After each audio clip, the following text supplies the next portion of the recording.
కాసేపట్లో తెలంగాణకు రానున్నారు. 2 రోజుల పాటు ఆదిలాబాద్, సంగారెడ్డిలో పర్యటించనున్నారు. రాష్ట్రంలో పలు అభివృద్ధి పనులను ప్రారంభించనున్నారు ఆయన. ఆదిలాబాద్లో పలు కేంద్ర ప్రభుత్వ ప్రాజెక్టులకు శంకుస్థాపన, ప్రారంభోత్సవంలో మోదీ పాల్గొనున్నారు. అనంతరం పబ్లిక్ మీటింగ్లో కూడా ప్రసంగిస్తారు. ఇక మధ్యాహ్నం తమిళనాడు వెళ్లి తిరిగి రాత్రికి హైదరాబాద్కు చేరుకుంటారు. రాత్రికి రాజ్భవన్లో బస చేయనున్నారు ప్రధాని మోదీ.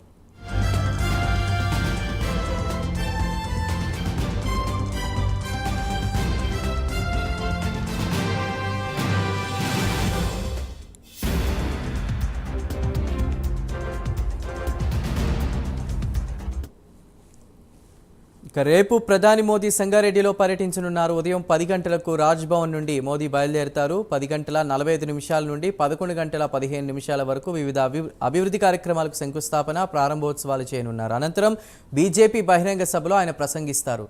తెలంగాణ పర్యటన అనంతరం ప్రధాని మోదీ ఒరిస్సాకు వెళ్లనున్నట్లు తెలుస్తోంది.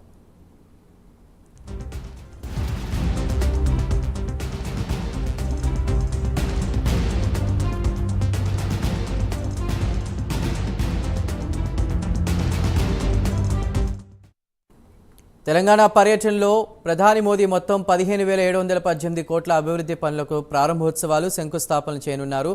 6,697 కోట్లతో ఆదిలాబాద్లో, 9,021 కోట్లతో సంగారెడ్డిలో ప్రాజెక్టులు ఉన్నాయి. అలానే బేగంపేటలో సివిల్ ఏవియేషన్ రీసెర్చ్ సెంటర్ను ప్రధాని మోదీ ఈ పర్యటనలో భాగంగా ప్రారంభిస్తారని తెలుస్తోంది. లింగంపల్లి నుండి గట్కేసర్ వరకు ఎంఎంటీఎస్ ట్రైన్ సేవలను ప్రారంభించనున్నారు. వీటితో పాటు ఎన్టీపీసీని కూడా ప్రారంభించనున్నారు.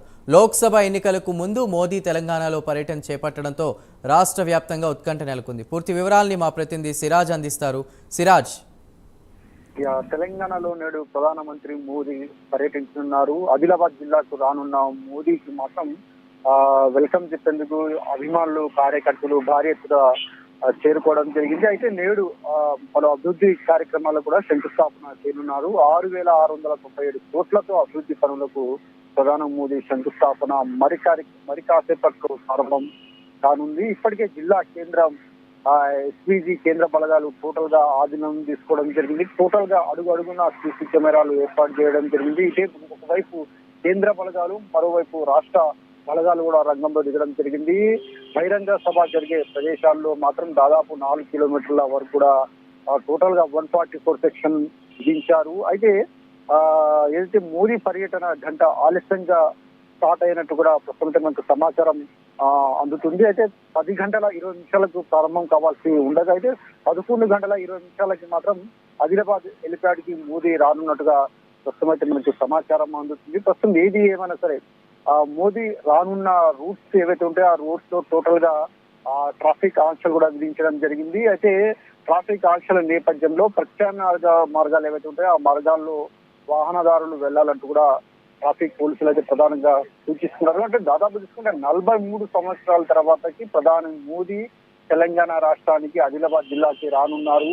అయితే ఆదిలాబాద్ జిల్లాలో ఏదైతే ఎంపీ సీటు ఏదైతే ఉంటుందో ఇప్పటి వరకు కూడా ఎంపీ సీటు కేటాయించలేదు. అయితే ప్రధాని మోదీ సభ ఆసక్తికరంగా మారింది. ప్రధాని మోదీ ప్రసంగం ఏ విధంగా ఉండబోతుందనే అంశం మీద మాత్రం చాలా మంది కూడా ఆసక్తిగా ఎదురు చూస్తున్నారు. అయితే ఇప్పటి వరకు కూడా ఆదిలాబాద్ సీటు కేటాయించలేదు. ప్రధాని మోదీ సభలో ఆదిలాబాద్ సీటు కేటాయిస్తారా లేదనేది కూడా, అంటే అనౌన్స్మెంట్ చేస్తారా లేదనేది మనం ఖచ్చితంగా వేచి చూడాలి. మరి కాసేపట్లో సభ కార్యక్రమం, అదేవిధంగా శంకుస్థాపన సంబంధించిన పనులు కూడా ప్రారంభం కానున్నాయి. అయితే ప్రధాని నరేంద్ర మోదీ 10 రోజుల పాటు కూడా సుడిగాలి పర్యటన చేయనున్నారు. మార్చి 4 నుంచి 12 వరకు మాత్రం రాష్ట్రాలు, అదేవిధంగా కేంద్ర పాలిత ప్రాంతాల్లో పర్యటించేందుకు టోటల్ గా సిద్ధమయ్యారని చెప్పుకోవచ్చు. షెడ్యూల్ లో భాగంగా నేడు నాగాపూర్ నుంచి తెలంగాణకు ఆదిలాబాద్ జిల్లాకు రానున్నారు. అయితే తెలంగాణ తర్వాత అంటే ఈ రోజు టోటల్ గా ఆదిలాబాద్ లో శంకుస్థాపన, అదేవిధంగా బహిరంగ సభ